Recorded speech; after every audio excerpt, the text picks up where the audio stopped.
두 여자가 가는 교회라는 제목으로 하나님 말씀 같이 나누겠습니다. 어떤 아주머니께서 본인의 아들에 대해서 얘기를 해준 적이 있는데, 교회 다니는 분 같지는 않고 우연한 기회에 그 얘기를 듣게 되었는데, 해외에 거주하는 분이에요. 아들도 해외에 거주하고. 근데 그 아들 주변에 친구들이 많이 있는데, 대부분 외국 사람들은, 부자들은 우리나라 수준의 부자들이 아니에요. 엄청나게 지금 부의 양이 우리하고는 또 비교할 수 없을 정도로 큰 부자들이 많죠. 그래서 그 아들의 얘기를 듣는데, 어린 줄로만 알았던 아들인데 그 아들의 입에서 그런 얘기가 나오길래 참 대견하다. 내가 모르는 부분이 있었고 나보다 오히려 그 아들이 낫구나, 이렇게 생각을 했다라는 거예요. 그래서 저한테 이제 그런 얘기를 해주시더라고요. 워낙 부자들이 많고 주변에, 그러니까 그 집은 그렇게 넉넉하지 않고 상대적으로 빈곤을 느낄 거 아니에요. 그래서 아들한테 그렇게 물어봤다는, 너 주변에 그렇게 잘 사는 친구들이 많은데 너 좀 주눅들지 않냐? 우리 가정이 그만큼 되지 못해서 너 좀 마음에 상처받지 않냐? 그랬더니 그 아들의 하는 얘기가 전혀 상관없다. 전혀 상관없고, 그 주변에 있는 친구들은 그 부의 정도가, 우리나라 사람들도 요즘은 좀 그런 분들이 계시는 것 같은데, 외국에는 돈 많은 사람들이 제일 먼저 사게 되는 게 뭔지 아세요? 우리는 차 사고 집 사고 그러는데, 그 사람들은 요트를 사는 거예요. 요트. 그래서 로망이에요. 돈 벌면은 요트 사야지. 그런데 그 주변 친구들이 그 요트, 큰 요트 그것도 몇십억 하는 요트 가진 친구들도 있고. 그러니까 그 아이가 하는 얘기가, 내 주변에 가장 잘 사는 아이의 가장 친한 친구가 자기라는 거예요. 그러니까 그 아이의 부모가 얘를 너무 좋아한다. 공부도 잘하고 예의도 바르고, 동양이니까 예의도 바르고. 그래서 그 부모가 얘만 오면은 그 아들하고 가까이 지내라. 너는 얘를 친한 친구로 지내라. 가장 친한 친구로 얘하고 가까이 해라. 그래준다라는 거예요. 그러니까 가장 잘 사는 그 아이의 가장 친한 친구니까 자기는 자기가 요트 없어도 상관없다라는 거예요. 자기가 언제든지 요트를 빌려달라고 하면은, 그 돈이 워낙 많은 사람들이니까, 돈이 조금 있는 사람들은 야, 그거 빌려줘가지고 사고 나면 어쩔까? 빌려줘가지고 흠집이라도 나면 어떨까? 근데 워낙 많은 사람들은 그런 거 전혀 상관을 안 하는 거죠. 그러니까 언제라도 요트를 빌려달라면 그 요트는 자기께 된다는 거예요. 그래서 자기가 그렇게 태어나지 못하고 그런 기회를 누리지 못했지만은, 자기는 친구에게 있어서 그런 친구 기회를 언제든지 활용할 수 있는, 그래서 좋은 친구를 사귀는 것도 좋지만은 자기가 그렇게 좋은 친구가 되어줘서 그 기회를 누리는 거, 그건 역시 사는 법이다, 이렇게 얘기를 하더라는 거예요. 그래서 야, 얘가 인생 사는 법을 나보다도 더 아네, 이렇게 생각했다라는 것이죠. 우리가 살면서 이런 거를 친구 찬스라고 얘기할 수 있을까요? 친구가 주는 기회, 이런 것을 누리고 사는 사람들도 분명히 있을 것이에요. 근데 대부분의 사람들이 얘기하는 그런 인생의 찬스는, 우리가 흔히 생각하기로는 부모 찬스를 생각하죠. 아버지 잘 만나고 또 부모님 잘 만나서 그런 거를 우리는 부모 찬스다, 부모가 주는 기회, 부모 기회다, 이렇게 얘기를 하는데, 자라면서 눈물 한 방울 흘려오지 않고, 고통이 뭔지, 아픔이 뭔지, 배고픔이 뭔지, 그렇게 자라는, 부모 잘 만나가지고 그렇게 자라는 사람들도 있죠. 그래서 부모가 작은 사업체도 해주고, 또 그러면서 전혀 걱정할 것이 없이 그렇게 살아가는 사람들, 그 부모 잘 만난, 부모 찬스를 잘 이용하는 사람들이죠. 그런데 두 가지 이 앞에서 얘기한 경우는 흔치 않는 있는 경우에 그런 기회는 누구에게나 일반적으로 찾아오는 기회들은 아니죠. 특별한 운이 있어야 그런 기회를 가지는 것이죠. 근데 대부분의 사람들, 저나 여러분들, 뭐 혹시 여기에서 그런 두 가지 기회 중에 하나라도 잘 타고나신 분 계십니까? 부모 기회를 얻는다든지 또 친구 기회를 얻는다든지. 제가 알기로는 뭐 저나 여러분들이나 벌써 꽝이에요.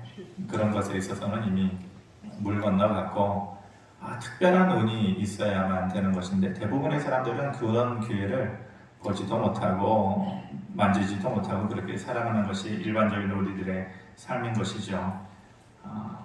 그렇다면 우리에게는 어떠한 기회도 없는 것인가? 어떠한 찬스도 없는 것인가? 그런 특별한 운을 가진 사람들에 비해서 친구 기회도 못 가지고 부모 기회도 못 가지고 우리에게 남은 기회는 없나?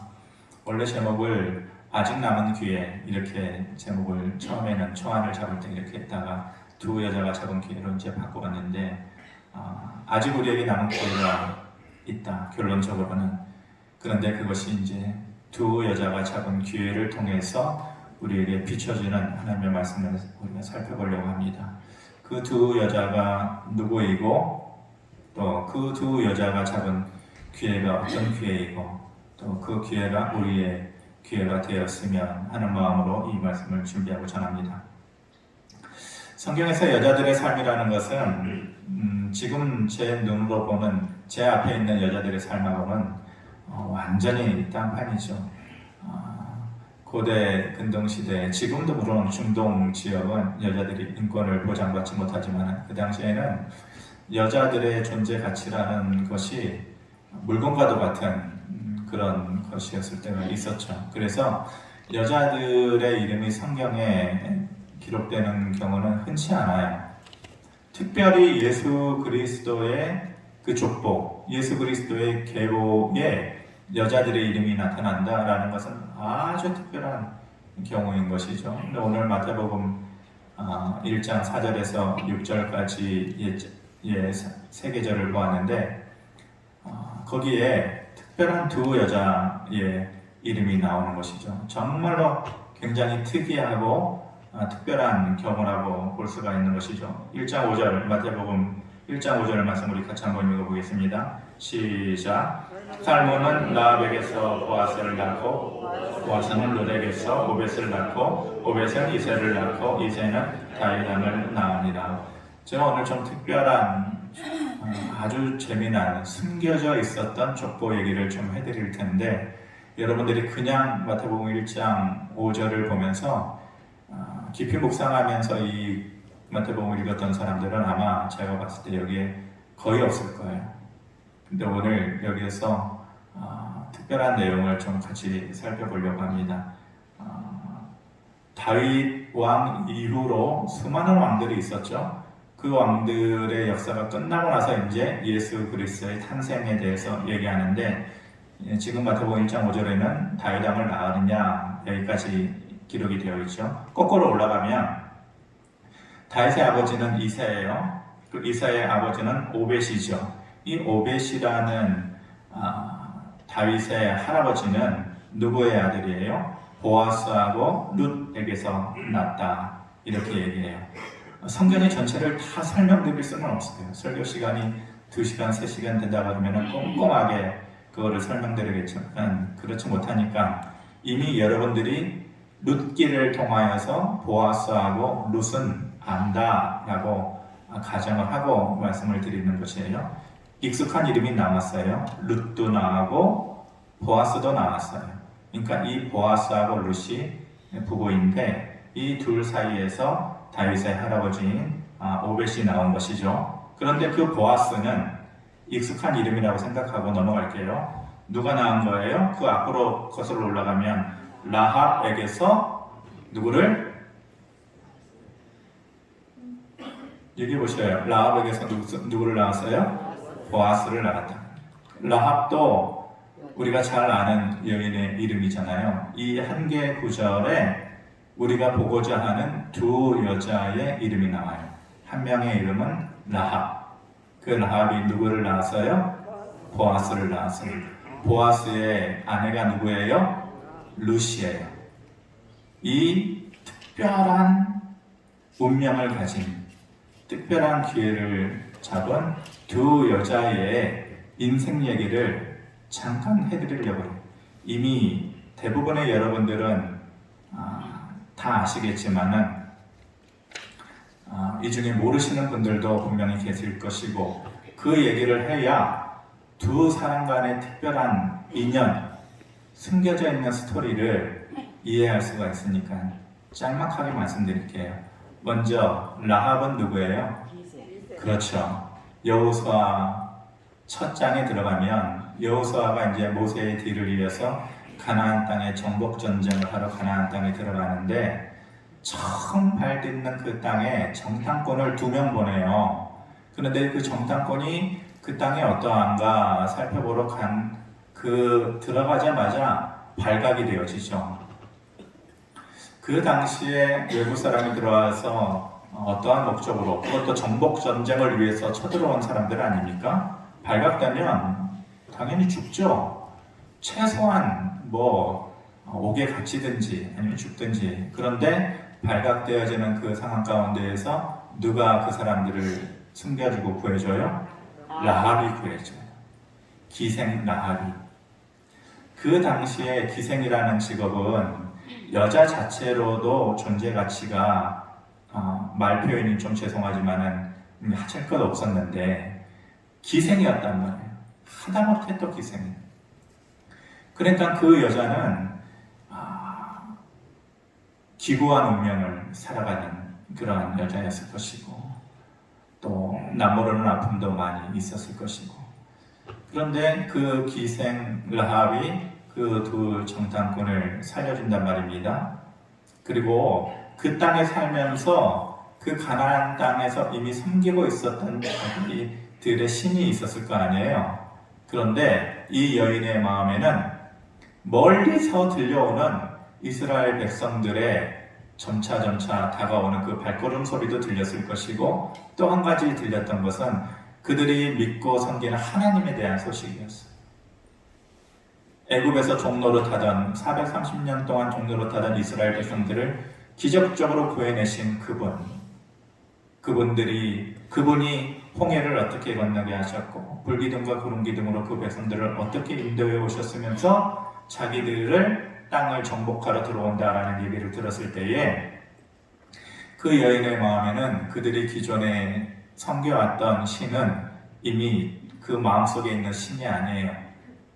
그리고 목숨을 다해서 그때에 그 사람들을 보호해주고 지켜줬다라는 것은 자기의 목숨을 걸고 하는 거죠. 만약 그 사실이 발각되었다고 하면은 공범죄를 짓는 건 아니에요. 공범이 되는 거 아니에요. 그럼 같이 죽음의 위기에 처해질 수 있는 것이죠. 그런데 그 여인은 이미 자기가 처음 들은 그 하나님에 대한 마음의 결심이 선 거예요. 그래, 내가 섬겨야 되는 분은 지금까지 이 땅에서 믿어왔던 숨쉬지도 못하고 그 백성의 부르짖음을 듣지도 못하고 도와주지도 못하고 움직이지도 못하고 그냥 생명력도 없는 그런 이름만 간신히 있는 그런 신이 아니라 내가 믿어야 할 신, 내가 믿어야 하고 섬겨야 되는 신은 바로 이 이스라엘 사람들이 믿는 그 하나님이다 라고 마음에 결단을 한 거죠. 결단을 했을 뿐만이 아니라 그 여인은 자기의 모든 것을 걸고 믿음의 결단을 하고 두 사람을 숨겨준 것이에요. 그리고 정말로 그들과의 약속을 통해서 나중에 여호수아가 그 땅에 들어왔을 때에 그 여인 라합의 집안의 사람들만 이제 약속한 대로 살아남게 되어지는 것이죠. 라합의 스토리는 그래요. 이미 알고 계시겠지만, 또 두 번째 여인 룻기를 통해서 우리가 잘 알 수 있는데 이미 몇 차례 다루기도 했지만은 그 룻은 그 나오미라고 하는 여인이 나오지 않습니까? 그 나오미의 남편이 엘리멜렉이라고 하는 사람인데, 엘리멜렉과 나오미가 이스라엘 땅에서 살지 못하고 그 가난을 피해서 그 요단강을 건너서 모압 땅으로 가서 거기 살게 되는데, 잘 살아보겠다고 간 땅에서 더 큰 불행을 겪게 돼요. 남편 엘리멜렉도 죽고 두 아들도 거기서 다 죽어요. 두 아들이 이제 그 모압 여인들을 만나가지고 결혼을 해서 가정을 이루었는데 남편도 죽고 두 아들도 죽었으니 여인네만 3명 남은 거예요. 시어머니하고 며느리 2 남은 것이죠. 그나마 남은 며느리, 첫째 며느리는 도망가지 않습니까? 물론 나오미가 그렇게 허락을 해준 것이지만 이제 나한테서 너희들이 무엇을 기대할 수 있겠느냐? 그냥 너희들 살 길을 찾아가라. 그런데 이 늙은 나오미에게 뭐가 있겠어요? 그런데 이 둘째 룻은 어머니 쫓아가겠다. 어머니가 고향으로 돌아갈 때에 저도 가겠다는. 그리고 어머니의 하나님이 내 하나님이 되고 어머님이 사는 그 땅의 백성들이 내 백성이 되고 나도 그 하나님 나라의 백성이 되겠다. 이렇게 얘기하면서 쫓아가는 것이죠. 시어머니가 통장에 몇 푼이나 있었을까? 아무것도 없었어요. 그리고 남편과 두 아들이 이제는 없다라는 것은 한 여인으로서 살아갈 수 있는 인생의 기회는 이제 바닥을 친 거예요. 그런데 그 시어머니를 쫓아가겠다라는 거예요. 그 룻이 가지는 마음은 2가지 마음이었어요. 하나는 이 늙은 시어머니를 어떻게 그냥 혼자 그 고향 땅에 금이 한양하는 것도 아니고 모든 것 잃어버리고 그 불행한 발걸음을 돌리는 어머니를 어떻게 혼자 보내겠는가 라는 마음이 하나 있었겠죠. 그래서 이 마음을 헤세드라고, 헤세드, 이내다, 이내, 하나님의 마음 이내다, 이 마음으로 따라갔을 것이고, 또 하나는 라합의 마음이었어요. 기생 라합의 마음. 내가 모압 땅에 있을 때 모압에서 모압 사람들이 섬기는 신, 듣지도 못하고 움직이지도 못하고 내 손을 붙잡아 주지도 못하고 내 인생의 문제를 해결해 주지도 못하는 그 신이 아니라 어머니가 섬기는 그 신이, 그 하나님이 이제는 내 하나님이 되고 내 아버지가 되어야겠습니다. 그 백성이 되겠습니다. 라는 믿음의 결단을 하고서 이스라엘로 돌아가는 것이죠. 그렇게 돌아갔을 때 거기서 누구를 만나요? 기적적으로 보아스를 거기서 만나요. 보아스는 그 땅의 유력한 자였다. 유력한 자. 우리식으로 얘기하면 잘 나가는 사람이었다는 거죠. 그 보아스의 눈에 이 룻이 들어온 거죠. 그래서 물론 거기에는 또 숨겨진 얘기가 있지만은 그렇게 새롭게 가정을 이루게 돼서 이 룻이라는 여인의 인생이 완전히 슬픔과 아픔과 눈물에서 즐거움과 기쁨으로 바뀌어지게 되는 것이죠. 덩달아서 그 시어머니 나오미의 인생도 달라진 거잖아요. 나오미의 인생이, 나오미라는 뜻이 즐거움이라는 뜻인데 원래는 사람들이 돌아갔을 때에 손가락질했어요. 아이고, 이름만 나오미가 뭐냐? 우리 식으로 얘기하면은 여기 우리 교인들은 희정이라는 이름이 없어요. 그렇다고 목사님이 희정이를 따로 알고 있는가? 그렇게 오해하지는 마세요. 기쁠 희자를 써가지고 희자 들어가면 좋은 것 아니에요? 그런데 사람들이 막 놀려댔어요. 아이고, 모압 땅에 가가지고 잘 살겠다고 가보더니 남편이 있고 두 아들이 있고 며느리만 하나 딸랑 꼭 붙여서 돌아왔네. 사람들이 그렇게 손가락질을 했을 거 아니에요. 그 인생을 마라라 그랬어요. 마라. 네 이름을 이제 나오미라 하지 마라. 마라다. 쓰다. 쓰듯 쓴 인생이다. 그런데 그 룻이 보아스를 만나서 그 인생이 달라짐으로 인해서 나오미의 인생도 완전히 바뀐 거죠. 정말로 그 이름의 인생을 산 거예요. 나오미의 즐거움의 인생을 살게 된 거지. 자, 이제 그 지금 언급한 기생 라합과 그 룻의 둘 사이에 감춰져 있었던 그 둘 사이의 족보 얘기를 제가 말씀드릴게요. 아마 여러분들이 40년을 신앙생활을 했어도 이 둘 사이에 특별한 관계를 알고 있는 사람들은 별로 없을 것이라고 생각이 되어져요. 두 번째 그림을 봅시다. 두 번째 그림을 보면 여러분들이 좀 알게 쉽게 색깔을 좀 표시를 해놨는데 여러분들 보시기에 오른쪽 그림을 보면 룻이 누구의 아내예요? 잠깐 제가 거꾸로 보니까 이게 보입니까? 보여요? 안 보이죠? 그 좀 불을 좀 센스 있게 좀 꺼져 보세요. 가만히 있지 마시고. 그래야 보이지. 앞에 불을. 이제 좀 보입니까? 예. 먼저 여러분들 보기에 오른쪽에 있는 걸 보면 나오미하고 엘리멜렉 사이에 며느리가 누구예요? 룻이죠. 룻이 모압 여인이란 말이에요. 나오미가 모압에 가가지고 남편 잃고 거기서 유일하게 한 명 데리고 온 며느리가 룻이에요. 그래서 이 룻하고 나오미하고 다시 이스라엘 땅으로 가가지고 거기에서 이 룻이 기적적으로 누구를 만나요? 보아스를 만나잖아요. 그래서 룻하고 보아스하고 결혼을 하게 됐어요. 근데 이 보아스는 누구의 아들이에요? 보아스가 누구의 아들이에요? 자, 마태복음 앞에 슬라이드 다시 돌려줘 보세요. 1장 5절 같이 읽어보겠습니다. 시작. 살몬은 라합에게서 보아스를 낳고 보아스는 룻에게서 오벳을 낳고. 여기까지만. 자, 라합에게서 보아스를 낳고. 그러면 보아스의 어머니가 누구예요? 라합이에요. 다시 그림을 보세요. 룻하고 보아스하고 결혼했어요. 그러면은 그 룻의 보아스의 어머니가 누구예요? 라합이잖아요. 그럼 라합하고 룻하고 무슨 관계예요? 저기 써놨잖아요. 아니 그 읽으라고 써놨는데 라합이 룻의 뭐예요? 시어머니잖아요. 오른쪽 그림 보세요. 룻이 있어요. 룻이 나오미하고 무슨 관계예요? 나오미가 룻의 누구예요? 그래요 안 그래요? 아니 그래요 안 그래요? 그러면 룻의 입장으로 보면 시어머니가 몇 명이에요? 룻의 입장으로 보면 시어머니가 몇 명이에요? 2명인 거예요. 시어머니 한 명만 있어도 죽겠는데 룻에게 있어서는 시어머니가 2명이 생긴 거예요.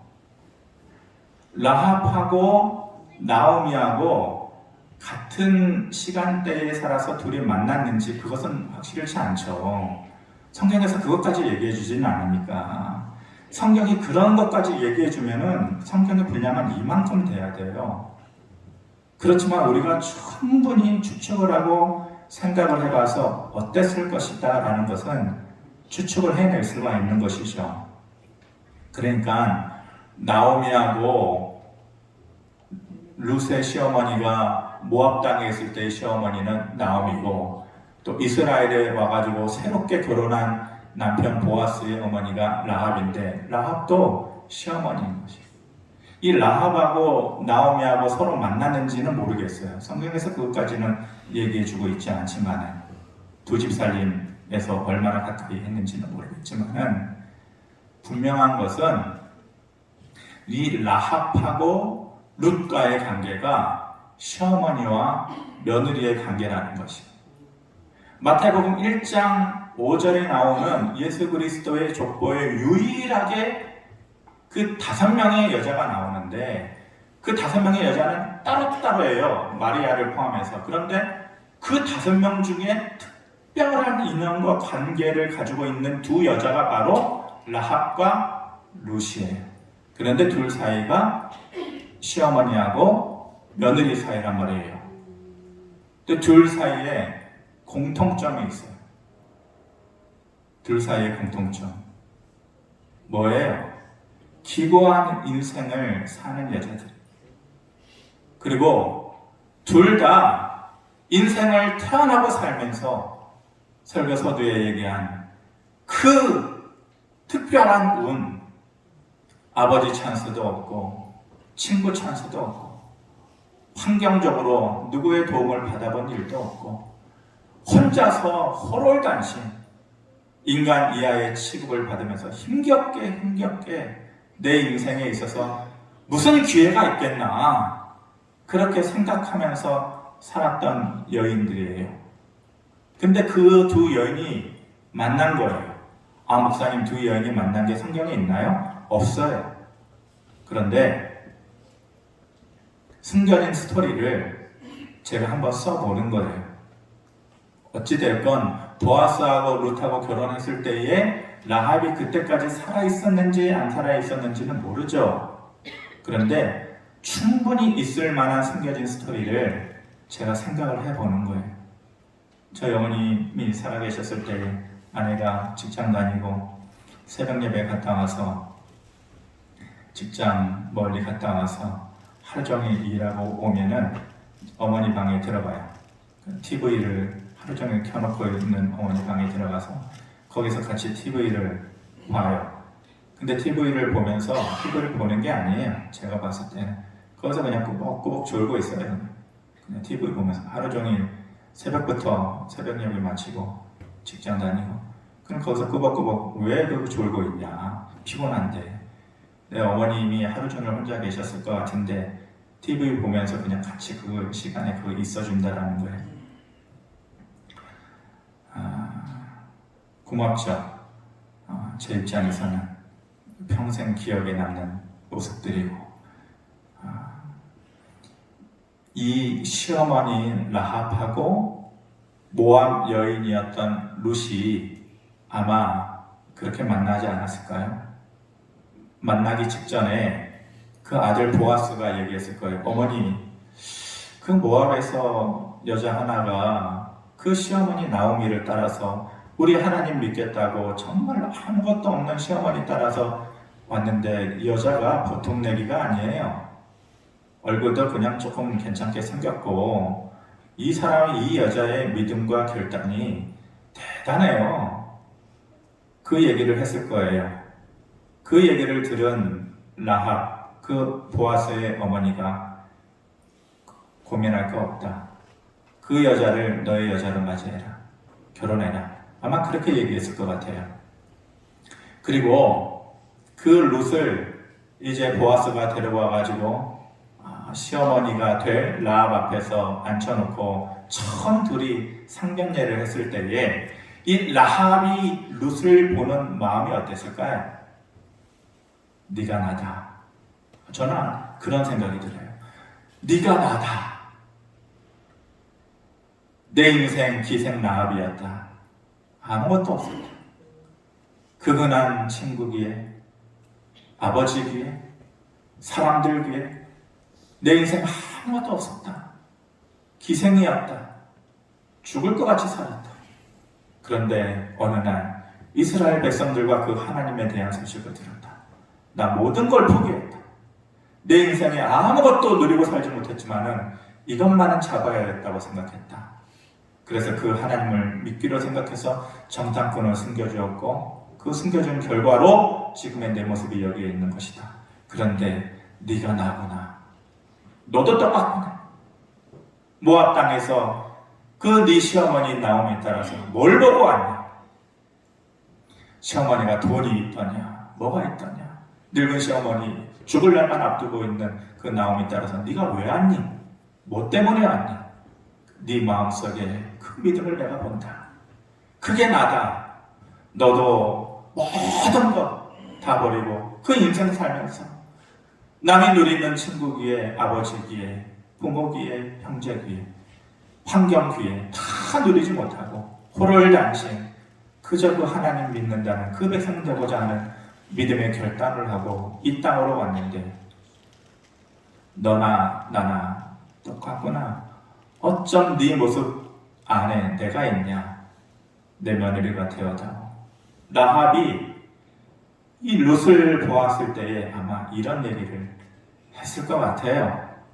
성경에는 없지만은 그런 얘기를 했을 것 같아요.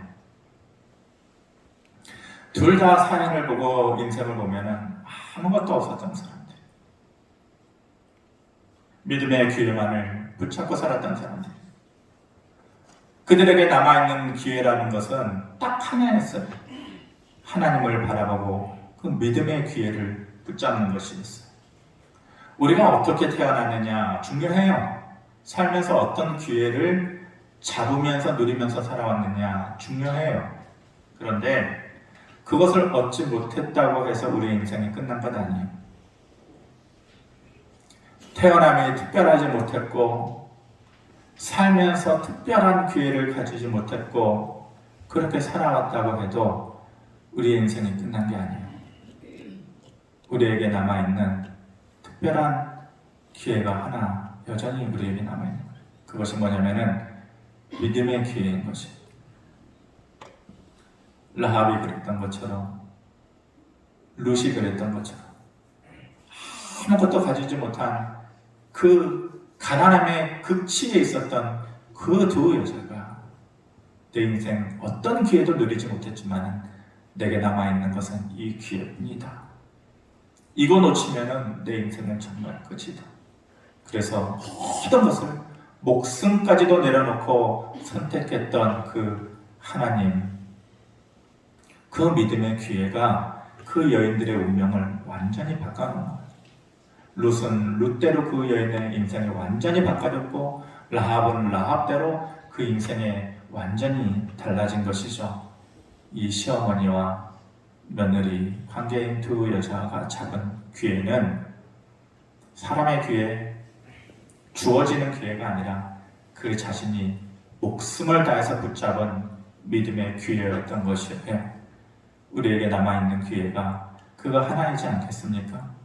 여러분들이나 저나 사람 인생 스토리 다시 거꾸로 써서 태어남의 기회를 다시 잡을 수 있겠어요? 살아가면서 친구나 또 다른 환경의 기회를 잡을 수 있겠어요? 무슨 기회가 있겠어요? 근데 남아있는 기회는 라합이 붙잡았던, 룻이 붙잡았던 이 믿음의 기회인 것이에요.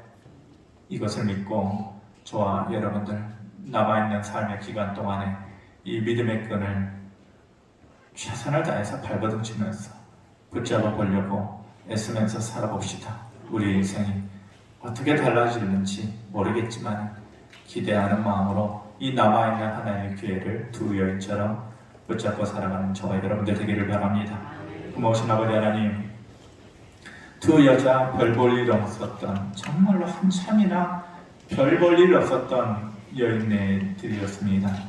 근데 그들이 목숨 다해서 붙잡았던 믿음의 기회가 저들의 인생을 예수 그리스도의 계보에 올릴 만큼의 천운이 되어졌고 큰 행복과 기쁨이 되어졌습니다. 우리에게 남아있는 기회도 이 믿음의 기회뿐인 것을 잘 압니다. 살아가는 날 동안에 우리가 다른 것을 포기할지라도 이 하나님 앞에서 이 믿음을 더욱더 붙잡을 수 있는 그런 마음이 될 수 있도록 하나님 도와주시옵소서. 예수님의 이름으로 기도하옵나이다. 아멘.